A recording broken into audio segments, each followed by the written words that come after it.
Alas 4:01. Gumising kasama ang mga bagong-bagong mga balita. Gumising kasama ang mga bagong-bagong impormasyon. Hahataw na, aarangkada na. Kaya tayo na. Dahil buhay na ang mga dugo ng mga taong maagang gumising. Isisigaw na ang sigaw ng sambayanan. DWIZ Pinoy Gising. Kasama ang opisyal na gisingero ng bayan. Gising ang kahit na sino. Kasama si Drew Nasino. Live sa DWIZ Radio. DWIZ News FM Regional Stations. Live din sa Facebook at YouTube. Panoorin din ang live sa Aliw 23. Tayo na. Aba, umaga na. DWIZ Pinoy Gising.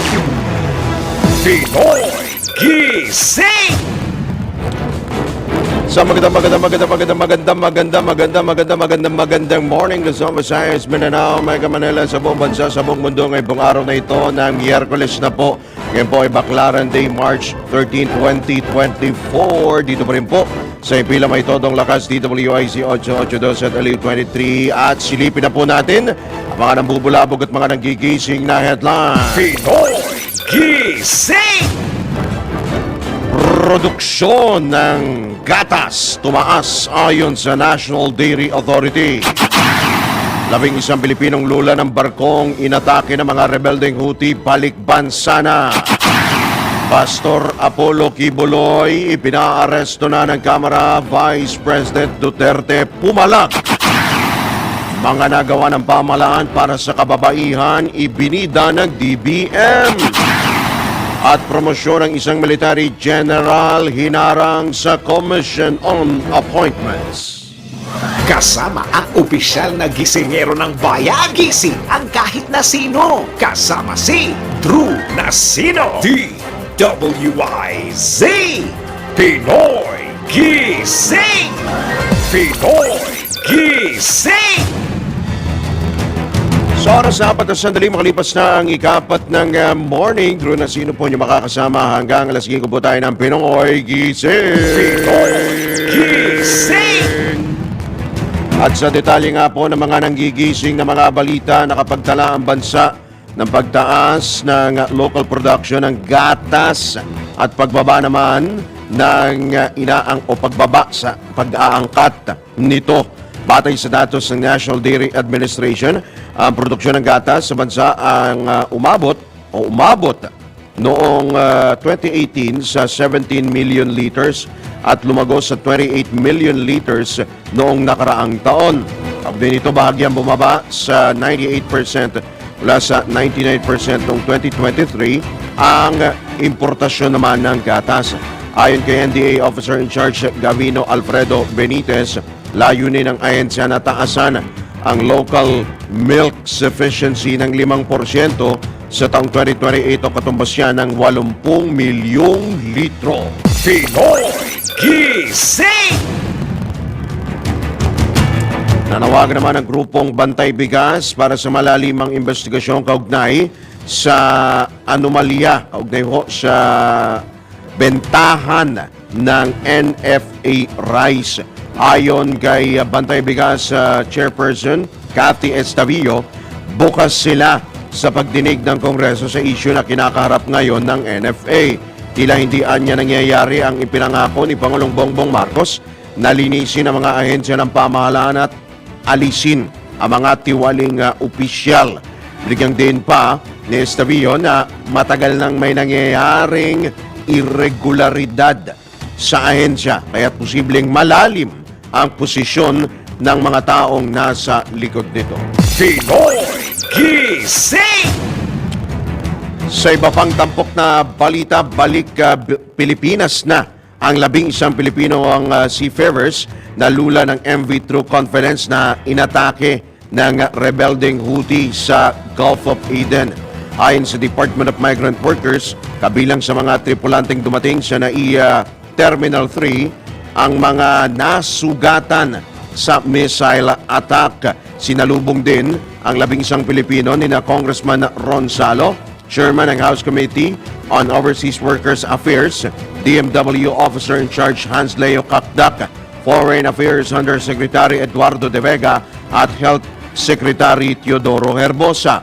Tatanggap naman ang mga nabanggit na tripulante ng medical at physical check-up mula sa Department of Health, 50,000 pisong tulong pinansyal mula sa DMW, Comprehensive Reintegration Support, 20,000 pisong pangkabuhayan na package, scholarship at training voucher mula TESDA.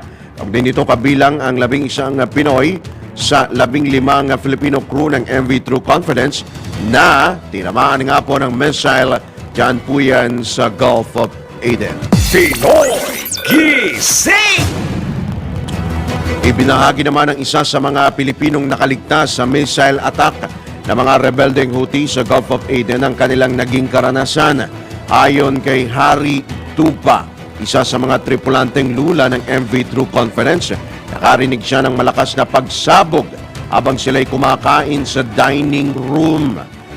Panandalian anyang nawala ng pandinig ang ilang Pinoy seafarer dahil sa lakas ng pagsabog. Ganito nalaman na lamang nila na missile attack ang isinagawa ng mga rebeldeng Houthi. Matapos masunog ang bahagi ng barkong kanilang sinasakyan at sa mga oras na iyon, hindi nila batid na dalawa sa kanilang mga kasamahan ang lubhang nasugatan at nasawi. Sinunod din ng mga tripulante ang utos ng kanilang kapitan ng MV True Confidence na abandonahin ang nabanggit na barko at ang latest po dyan, hindi pa po na re-recover yung 2 Pilipino na kabilang sa nasawi dyan po sa missile attack. Yung isa pong nasawi, 3 po kasi yan. Yung isa po ay Vietnamese, habang yung 2 po ay Pilipino. Ang total po na crew ng MV True Confidence ay 23. 15 po ang Pilipino. Meron pong 3 Vietnamese, meron din pong 4 na Vietnamese, meron din pong Nepalese, meron din pong Indian at meron ding Sri Lankan. Pinoy Gising! Okay pa rin yan, nakiramay naman ang embahada ng Israel sa Pilipinas sa pagkamatay ng 2 Pilipino sa missile attack ng mga rebeldeng Houthi sa Gulf of Aden. Kinonde na rin ng embahada ang lahat ng uri ng terorismo at nakiisa at nakisimpatya sa pamahalaan ng Pilipinas. Tinawag din ng embahada na labag sa freedom of navigation o malayang paglalayag ang pag-atake ng mga Houthi at iginiit na makaapekto rin ito sa shipment sector, supply chain at presyo ng mga produktong petrolyo. Siyang tunay naman, meron pong malaking global impact. Yan pong ginagawang pag-atake, pagkubkob at pagharang nito pong mga rebeldeng Houthi dyan po sa mga barkong dumaraan, naglalabas-masok po sa Red Sea o sa Gulf of Aden. At matatanda ang lulan nga ng MV True Confidence, ang 2 Pilipinong nasawi, kabilang ang 15 Pilipino o kabilang sila doon sa 15 Pilipino ng tamaan ng ballistic missile ang kanila pong barko nito pong Marso 6. Pinoy Gising! Samantala, nagmosyon si Committee on Legislative Franchises Vice Chairperson Johnny Pimentel na ipasight for contempt si Pastor Apollo Kibuloy, founder ng Kingdom of Jesus Christ, dahil sa patuloy na pangiisnab nito sa pagdinig ng nasabing komite. Kaugnay ito sa issue ng prangkisa o issue sa mga legislative franchise, mga issue sa legislative franchise po ng SMNI o Sunshine Media Network International. Nakiusap naman si Attorney Ferdinand Topacio, abogado ni Pastor Kibuloy, na bigyan ng pagkakataon ang religious leader na magpaliwanag. Your Honor, with respect to the motion, ito lang na humihiling na baka naman po mga kagalang-galang na talang na kinatawan na bigyan po na naman kami. Kahit konting panahon lang po na magpaliwanag at baka naman po makausap po rin siya at baka naman po makita niya na baka naman pwede siyang dumating sa susunod. Konting pagkakataon lamang po. Rest assured. that we will be prompt in our response, Mr. Chair and members of the Honorable Committee. In fact, I'm scheduled to meet with him tomorrow, Your Honors, if I may inform this Honorable Committee, and I will advise him accordingly. Honorable Pumaren. Thank you, Attorney Topacio. Yan po ang apela, ang tinig ni Attorney Ferdinand Topacio, abogado po ni Pastor Apollo Quiboloy. Pinoy Gising! So ayan po, narinig po ninyo kay Attorney Ferdy Topacio. Yan pong pagdinig kahapon po yan sa Makatwid. Ang sinasabi po niya, ngayong araw, siya ay makikipag-usap o makikipagkita kay Pastor Apollo Quiboloy. At kaugnay pa rin nga ho niyan, tila hinatulan na ng guilty si Kingdom of Jesus Christ founder, Pastor Apollo Quiboloy. Ito ang iginiit ni Vice President Sara Duterte sa gitna nga ng kinakaharap na issue ng religious leader.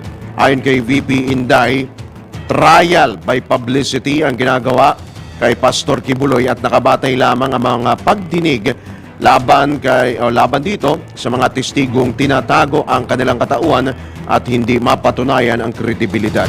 Sa mga ginagawang pagdinig ay tila pinatawan na ng guilty verdict si Pastor Quiboloy kahit na nakabatay lamang ang pagdinig na ito sa mga paratang ng mga testigo na nagkukubli ng kanilang katauhan at hindi mapatunayan ang kredibilidad. Samantala, tinawag din ni VP Duterte na issue ng freedom of indefinite suspension ang kinakaharap naman ng Sunshine Media Network International. Bukod sa hearing na walang pinatutunguhan, ay kabilang rin dito ang indefinite suspension ng broadcasting network na SMNI na isang issue ng media freedom. Hindi biro ang mga pangyayari at paratang na ganito. Nararapat lamang na babigyan ng patas na laban at sa tamang korte. Yan naman po ang tinig ni Vice President Sara Duterte. Pinoy Gising! Salip naman na arrest order, Shokos order muna ang inisyu ng Senate Committee on Women, Children, Family Relations and Gender Equality laban kay Kingdom of Jesus Christ founder, Pastor Apollo Quiboloy. Nilagdaan ni Committee Chairperson Senator Risa Ontiveros ang nasabing kautusan na inaproban ni Senate President Juan Miguel Zubiri. Sa ilalim nito, binigyan ng 48 oras o 2 araw si Pastor Quiboloy para magpaliwanag kung bakit hindi siya dapat ipaaresto at ikulong sa Senado. Una nang binigyang diin ni Senate President Zubiri, sakaling hindi maging katanggap-tanggap ang sagot at paliwanag ng religious leader, magiging ministerial duty ng kanyang tanggapan na mag-issue ng arrest order laban kay Quiboloy. Pinoy Gising! Inaprobahan naman ng House Committee on Legislative Franchises ang House Bill 9710 ang panukala para bawiin ang prangkisang iginawad ng Kongreso sa Sunshine Media International o SMNI. Sa isinagawang pagdinig kahapon, naghain ng mosyon si Surigao del Sur Representative Johnny Pimentel, Vice Chairman ng nasabing komite, na aproba ng nasabing panukala na sinigundahan naman ng Chairman ng komite na si Parañaque City Representative Gas Tambunding tapos na walang tumutol sa mga miyembro. Sa naturang panukala, nakasaad na nilabag ng SMNI ang ilang probisyon sa prangkisa nito, kabilang ang pagpapakalat ng maling impormasyon, red tagging at iba pang issue. Bagaman aprobado na ng komite ang panukala, hindi pa ito maipatutupad dahil naaraan pa ito sa plenaryo ng 2 kapulungan ng Kongreso. Pinoy Gising!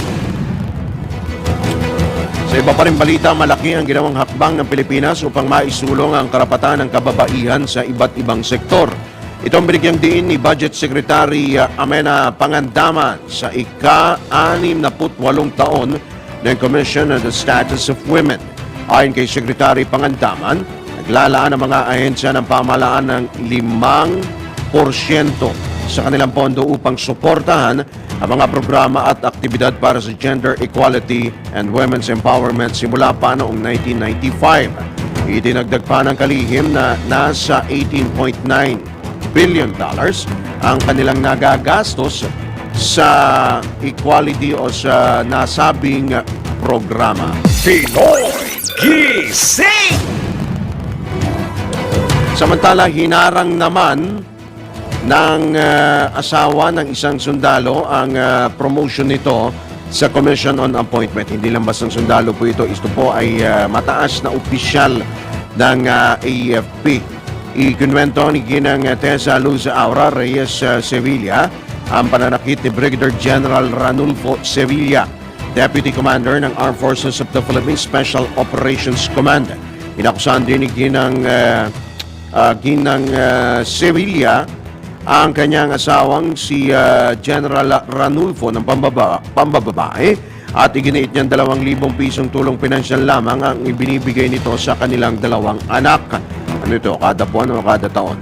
Itinagdag pa ng Ginang na dinadala rin ang nabanggit na opisyal ang kanyang babae sa kampo ng AFP at kanyang binatikos sa pagkonsinti ng sandatahang o pangungunsinti ng sandatahang lakas sa mga aksyon ng kanyang mister. Nanawagan din ang Ginang sa mga otoridad na silipin ang kalagayan ng mga asawang inabuso ng mga sundalo. Pinoy Gising! Sa iba pang balita, pinaghihinay-hinay ni Senator Amy Marcos ang mga taga-gobyerno sa maanghang na pananalita laban sa China. Ayon kay Senator Marcos, masyado ng macho talk ang ilang opisyal pero wala namang matinding sandatang lakas sa Pilipinas. Naniniwala ang presidential sister na kailangan pang ipursige ng gobyerno ang dialogo sa numero 1 trading partner ng Pilipinas. Ipinunto ni Super Ate na hindi naman kailangan ng Pilipinas na pumili kung sinong papanigan sa US at China upang hindi maipit sa girian ng dalawang superpower. Iginit ng mamabatas na kailangan ng gobyernong palakasin ang self-reliant defense posture nito dahil Pilipino lang ang magtatanggol sa Pilipinas. Pinoy Gising! Sa pagkakataon ito, tumanggap po tayo ng ilang mga pag-uulat mula sa labas ng impilan. DWIZ Patrol Report! Ito po yung update kaugnay po doon sa akusasyon ng ilang pong mga bus operator laban po sa LTO Region 4A, particular po sa kanila pong hepe. At yan nga pong nasabing ahensya, yan pong tanggapan na yan, particular po yung hepe ng LTO Region 4A, inulan ng reklamo sa Office of the President. Detalye ay hatid ni Patrol 13 Gilbert Perdes. Inulan ng reklamo sa Office of the President si LTO Region 4A Regional Director Cupido Jerry Asuncion. Ito matapos magsampa ng hiwalay na complaint sa Presidential Action Center o PSC sa Malacanang ang isang Alfredo Sansoles na leader ng grupo ng mga tsuper sa Mamatid, Cabuyao City. Sa reklamo ni Sansoles, binanggit niya na isang Agido Terena na sinasabing tauhan daw ni Asuncion ang tumawag sa kanya para mangolekta ng 10,000 pesos kada buwan bilang payola sa kanilang terminal sa Barangay Mamatid. Maging ang isang Mark Patrick Pateño na may terminal daw sa Cavite ay dumulog din sa tanggapan ng PAC para maghain ng kanyang complaint laban kay Asuncion kung saan hinihingan daw sila ng 1,000 pesos na payola kada buwan. Nagain din ng reklamo ang isang Michelle sa Pangila na isang behedor dahil dinasan daw ng LTO Region 4A ang kanilang payola sa 30,000 pesos bawat unit na binabayar nila tuwing ika-2 buwan. At maliban dito, nagsumiti rin ng reklamo ang isang Arturo Dominguez, presidente ng grupo ng mga van drivers na biyaheng Cavite-Lawton dahil sa pangutong daw sa kanila ng mga tauhan ni Asuncion ng halagang 1,000 pesos bilang payola per van kada linggo. Una na naghain ng reklamo ang grupo ng mga chopper at operators ng mga bus na rutang PTEX at iba pang lugar sa Luzon na kapag may nahuling miyembro daw ng kanilang grupo ay inuobliga sila magbigay ng 50,000 pesos para makausap itong si Asuncion at hiwalay daw na 25,000 pesos kada buwan bilang payola naman ng tanggapan di umano ni Asuncion. Patrol 13, Gilbert Perdes, nagbabalita ng tama, naglilingkod ng tama.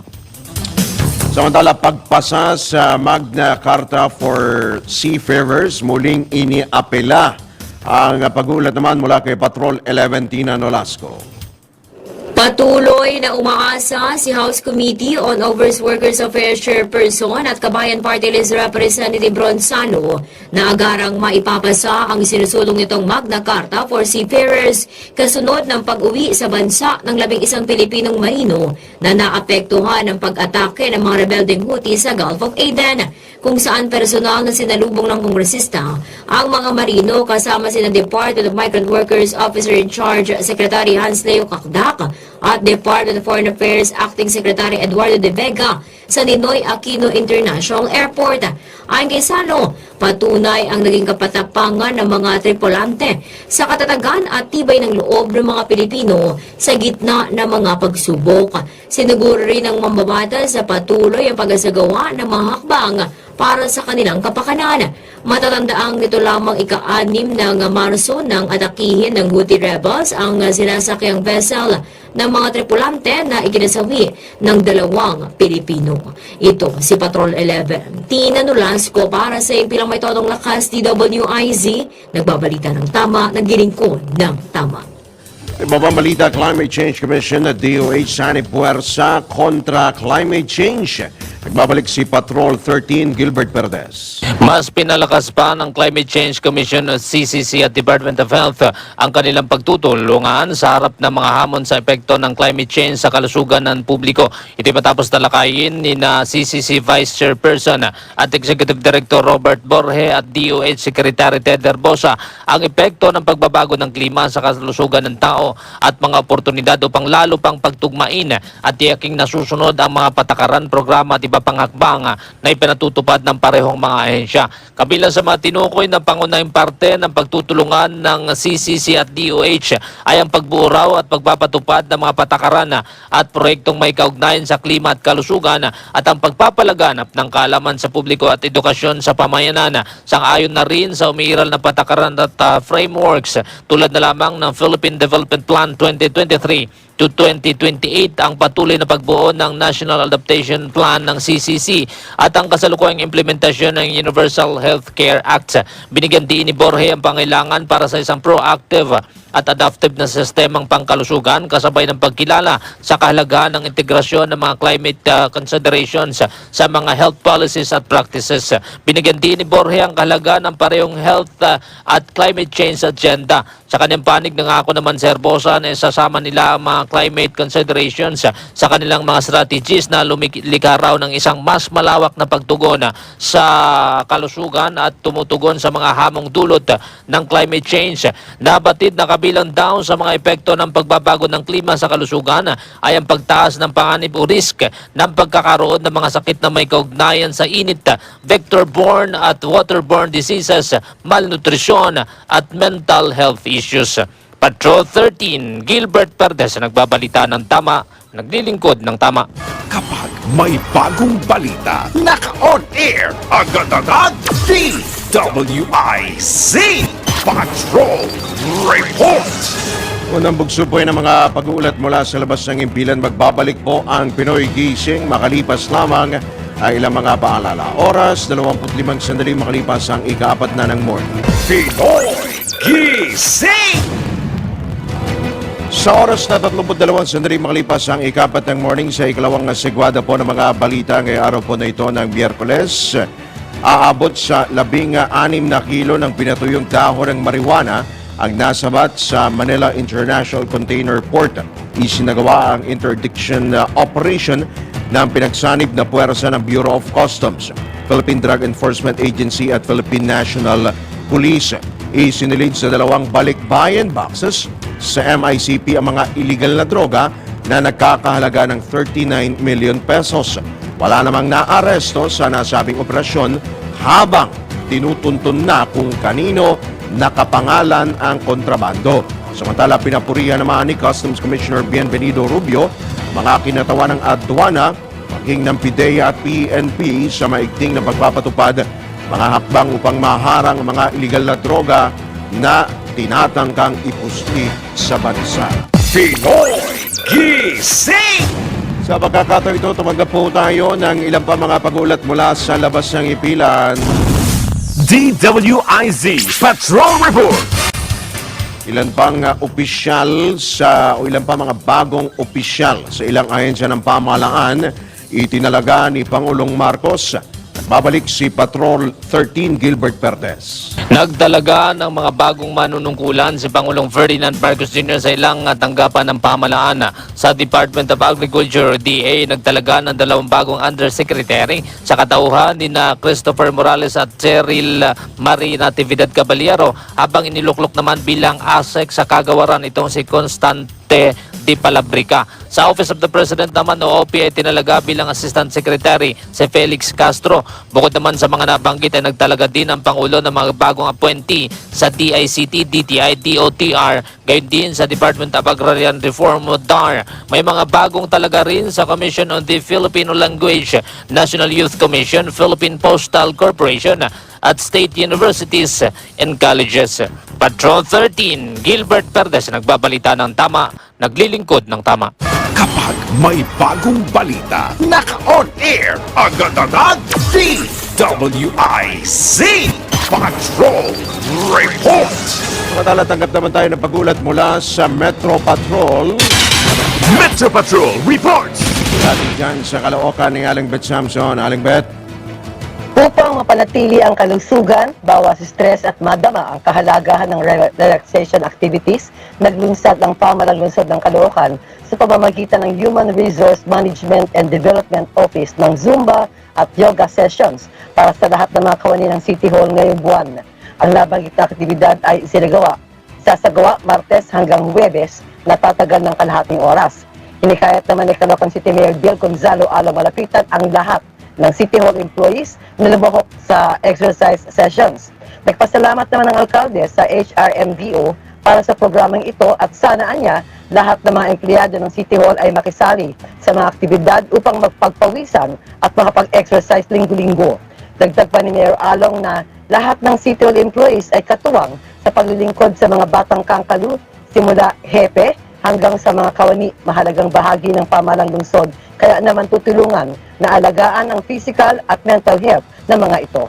Ako, si Metro Patrol Bet Samson para sa Himpilang May Todong Lakas, DWIZ. Nagbabalita ng tama, naglilingkod ng tama. Pinoy Gising!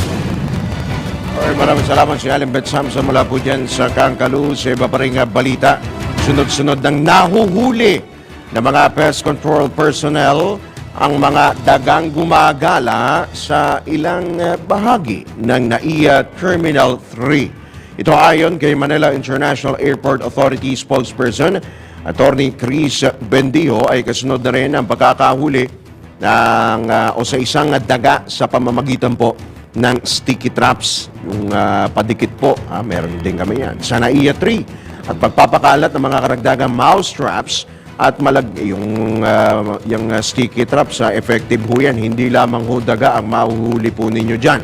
Para po hulihin yung mga peste po dyan po sa paliparan. Kaugnay nito, ikinalugod naman ng pamunuan ng MIAA ang ginagawang aksyon ng service sa provider na pest control services upang maging ganap na mouse-free ang NAIA terminals. Palagay ko, maglagay kayo dyan ng alagaan yung pusa, kung pwede lang. Diba? Baka makatipid din kayo. Una nang binanggit ni MIAA General Manager Eric Ines na rerepasuhin ang kontrata ng service provider kung nagagampanan ang kanilang tungkulin upang mapanatiling malinis ang mga pasilidad ng paliparan. Hindi naman nagustuhan ng opisyal ang mga lumalabas na ulat kaugnay ng kontrobersya sa isyu ng surot, ipis at daga na nagba-viral sa social media na tila kapabayaan umano ng kanilang pest control services. Pinoy Gising! Matalada po tayo sa pag-uulat mula sa probinsya. Ronda Probinsya! Police report ihatid ni Manong Ronald Idol Cabset Domingo dyan sa Ilocantia. Timbog sa operasyon ng Lalo Police Station ang nasa listahan ng top 1 most wanted person sa regional level ng Women's and Children Protection Desk sa Barangay Sentro, Lalo, Cagayan. 10 bilang ng statutory rape na walang inokomendang piyansa at kasong acts of lasciviousness na may itinakdang piyansa na nagkakalaga lahat ng 180,000 pesos ang kinasangkutan ng suspect na si alias Mitoy na sa legal na edad of 45 years old, may asawa at presidente ng barangay Mangapit, Lalo, Cagayan. Agad siyang naaresto nang isilbi sa kanya ang warrant of arrest na iniisyo ni Honorable Neljo A. Cortez, presiding judge ng RTC Branch 6, Apari, Cagayan. Sa ngayon ay kasalukuyang nakapiit ang naturang suspect sa Lalo Police Station habang dinidinig ang kanyang kaso. Ito ang Ronda Patrol, Ronald Idol Domingo, nag-uulat pasimpilang may tudong lakas, DWIC, nagbabalita ng tama, naglilingkod ng tama. Pinoy Gising! Sa iba pang balita, naghahanda na ang pamahalaan sa magiging epekto ng La Nina phenomenon. Ito ang inanunsyo ng El Nino Task Force. Tapos nga ideklara ng Pag-asa ang La Nina Watch habang mayroon pa ring tagtuyot o El Nino sa bansa. Ayon kay Task Force El Nino spokesman Joey Villarama, isa sa kanilang mandato ang preparasyon sa La Nina sa ilalim ng Executive Order No. 53 na inisyu ni Pangulong Ferdinand Marcos Jr.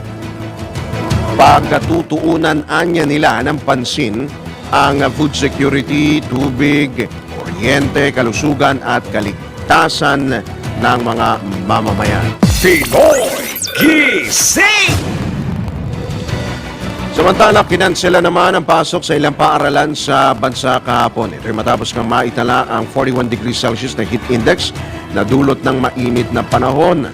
Kabilang sa mga sinuspinde ay mga klase sa lahat ng antas sa Negros Occidental, elementary hanggang senior high school sa Bacolod. Kaya hindi po yan sa Bacolod City, bukod ho sa Negros, maliban po sa buong lalawigan ng Negros Occidental.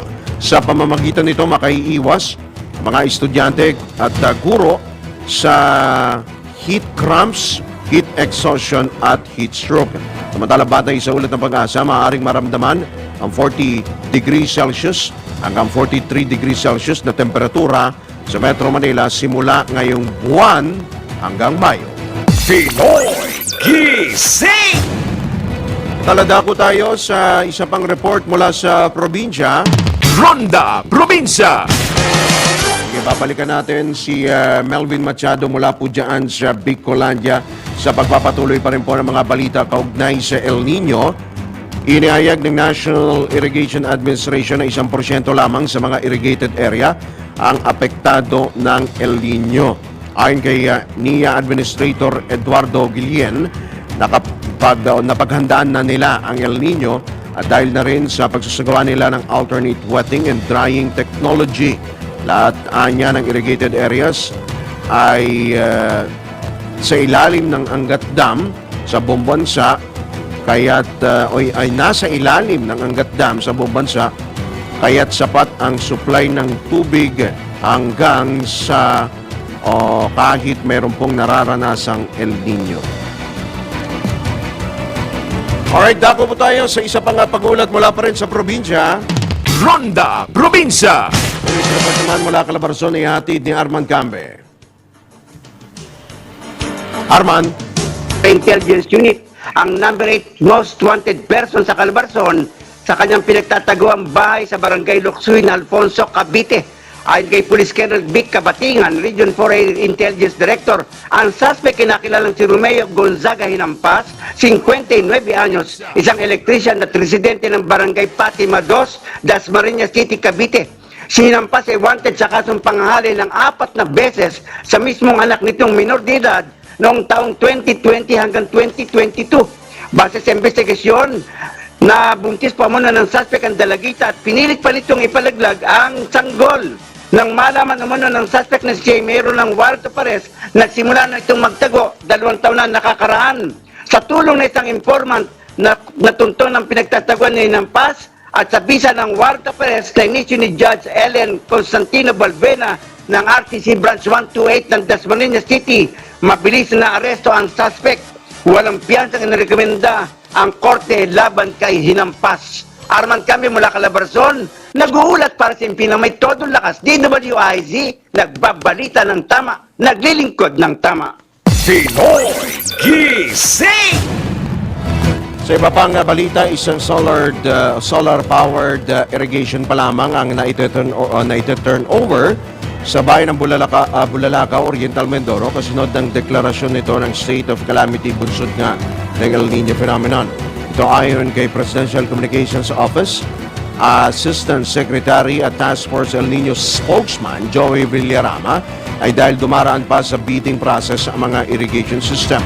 Sa kabila nito, tiniyak ni Villarama na nakahanda na ang pondo at iba pang mekanismo upang mabilis na makapagbigay ng tubig sa mga sakahan.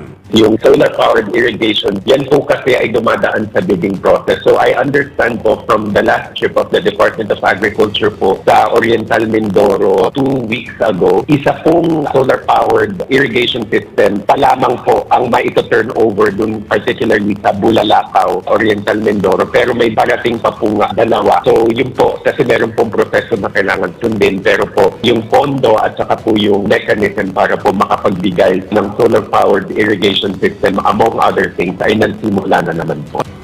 Bukod sa mga solar-powered irrigation, patuloy ang operasyon ng NIA o National Irrigation Administration upang matukoy kung may iba pang maaring pagkunan ng supply ng tubig pang irigasyon. Hindi lang naman po kasi yung solar-powered irrigation systems ang ipinapaabot po na tulong dun po sa, kunyari po, in particular sa Oriental Mindoro. Kasi meron pong makina or may gadgets po ang National Irrigation Administration para po malaman kung meron pong groundwater sources na pwede pang pagkunan tubig pang irigasyon. Kasi nga po, dahil dadaan pa sa mahabang proseso yung pag-acquire ng solar-powered irrigation system, babalikan po natin yung normal means, gaya po ng yung mga fuel-powered pump na kukuha po ng tubig mula sa ilalim ng lupa. So yun naman po, yan po yung immediate response na binibigay. Pero yung solar-powered po, pang long-term din po kasi yan na intervention. Pero po dun sa madalian at mabilis ang solusyon po para sa ating mga magsasaka, yan po ay na-turn over na o na ibibigay agad-agad sa ating mga magsasaka. Yan po ang tinig ni PCO Assistant Secretary at Task Force El Niño spokesman Joey Villarama sa panayam ng DWIZ. Pinoy Gising! Alright, bago tayo magbigay daan sa ilang mga paalala, tanggap po muna tayo ng isang pagulat mula pa rin sa probinsya. Ronda Probinsya! Sa Bicolandia, si Melvin Machado. Sa Pwersang Naga City Police Office, Land Transportation Office, Highway Patrol Group at Public Safety Office sa nagpapatuloy na pagpapatupad ng batas trapiko sa lungsod ng Naga. Ito ang tinatawag na one-time big time. Simulan January hanggang kahapon, March 12, umaabot na sa 1,745 na citation ticket ang naibigay sa mga motoristang may nilabag na ordinansa o batas trapiko. 318 ang na-issue na TOP habang 124 naman ang lisensyang nakumpiska. Kung dating gabi nagsasagawa ng one-time big time operation ng Naga City Police Office kahapon, sinimulan ito ng alas 5 ng umaga hanggang alas 7 ng umaga. Dahil dito, iba-iba ang naging reaksyon ng mga motorista, lalo na mga naipit sa checkpoint na papasok sa opisina at maghahatid ng estudyante.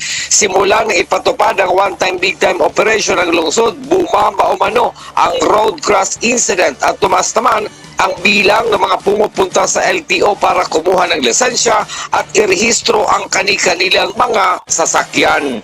Ito ang Ronda Patrol, Melvin Machado para sa impilang may todong lakas, DWIZ. Nagbabalita ng tama, naglilingkod ng tama. Pinoy Gising! Muli pa magbabalik ang Pinoy Gising makalipas lamang ilang mga paalala oras, 13 minuto bago sumapit ang ganap na alas 5. Pinoy Gising!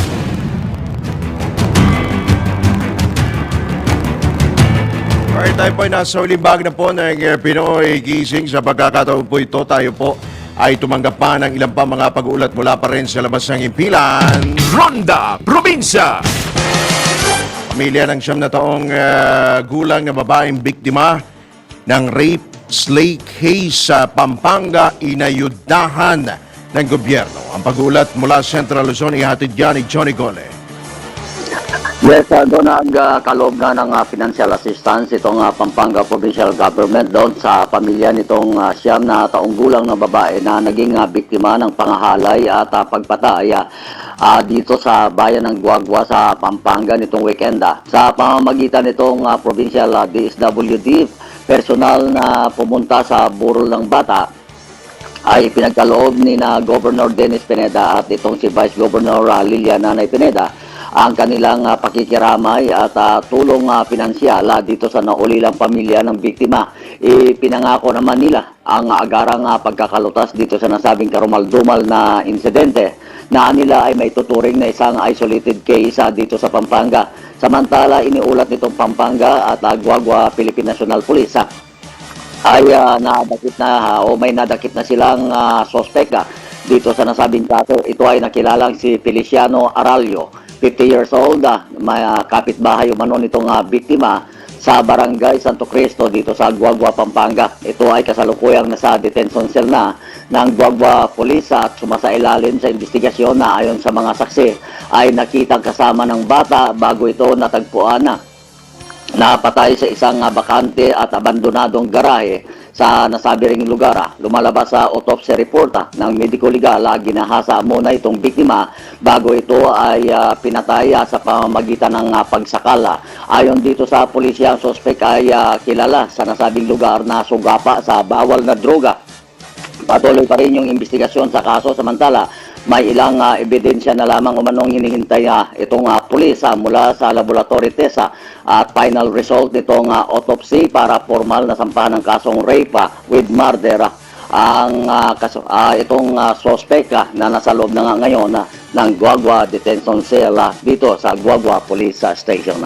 So yan ang update. Buhat ito sa lalawigan ng Pampanga. Ito si Central Luzon Patrol, Johnny Gole para sa Impilo. May todo lakas DWIC. Nagbabalita ng tama, naglilingkod ng tama. Pinoy Gising! Sa iba pang balita, tinukoy ni PhilHealth spokesperson Ray Balenya kung saan mapupunta ang dagdag kontribusyon ng mga miyembro ng PhilHealth. Sa panayam ng DWIC, tiniyak ni Balenya na maraming benepisyong makukuha ang mga miyembro sa oras na ipatupad ang premium hike. Ito po'y pupunta sa lalong pagbuti, paglawak ng ating pong mga health insurance benefits. Senator, last year, sinimulan na po yan ng ating PhilHealth Board. Yung ating dialysis, Senator, ay inakyat yung coverage niya mula 90 sessions. Ginawa pong 156 sessions. So ngayong taon, Senator, the rest of our healthcare packages po ay tinaas natin by 30%. Ilan lang po yan sa gagawin natin. Ngayong taon, in the pipeline, napakarami pong mga benefit packages, Senator, na pupuntahan ng contribution ng mga miyembro natin. Ngayon man nilinaw ni Balenya na wala pa silang natatanggap na direktiba mula kay Pangulong Bongbong Marcos kaugnay sa pagpapatupad ng mas mataas na kontribusyon. Wala pa po kaming natatanggap na directive mula po kay Pangulong Bongbong Marcos Jr. So nag-aantabay pa po tayo ng kanila pong directive po dito sa issue na ito, Senator. Paglaruin lang po namin sapagkat as we speak now, Senator, ay ini-implement po ng PhilHealth yung ayon po sa nakaschedule sa Universal Healthcare Law. Opo, 5% po ang nakatakda po sa taas. So nanggaling po tayo, Senator, sa 4%. Kaya lalabas meron pong 1% na adjustment po. Yan po ang tinig ni PhilHealth Acting Vice President for Corporate Affairs at Spokesman Ray Balenya sa panayam ng DWIC. Pinoy Gising! Matalatanggap pa tayo ng pag-ulat mula naman sa Metro Patrol. Metro Patrol reports! Ngayon po sa pagdiriwang ng Women's Month, ngayon pong Marso, ang detalye atid po yan ni Kakang Louie Angles mula sa Bulacan.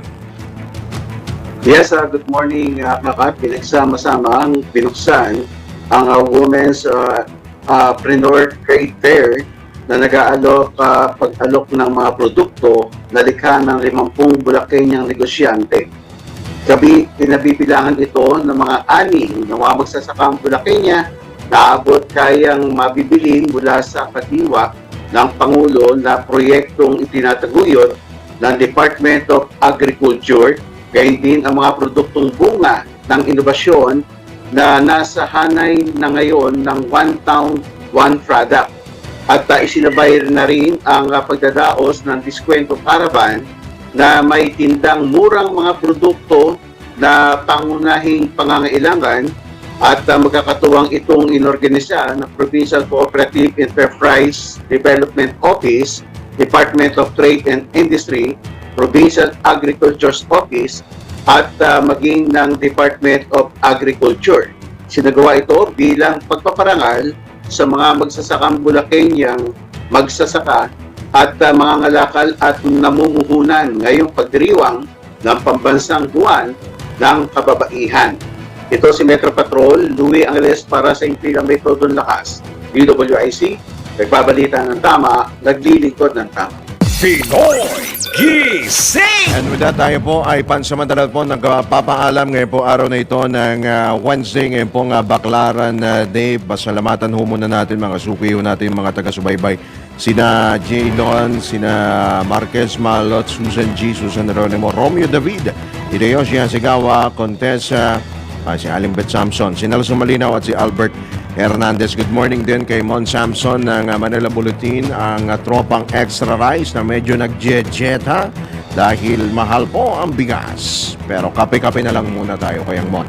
Yung pwede naman, yung tutong, kaning tutong, gawin yung kape, pwede yan. Si Nestor Rivera, Meet Milo, good morning din po sa inyo. Marami pong salamat sa inyo pong pagtutok. Bago namin kayo bitawan, isa po muna patama ko for the day ang ating pong bibitawan. Ang problema, lilipas yan, huwag mo lang tambayan. Sa makatwid, may solusyon ho sa problema, sinusolusyonan po ang problema, hindi po yan tinatambayan. Ika nga. Kumbaga, move on din tayo, pero gawan ho natin ng solusyon yung ating pong mga problema.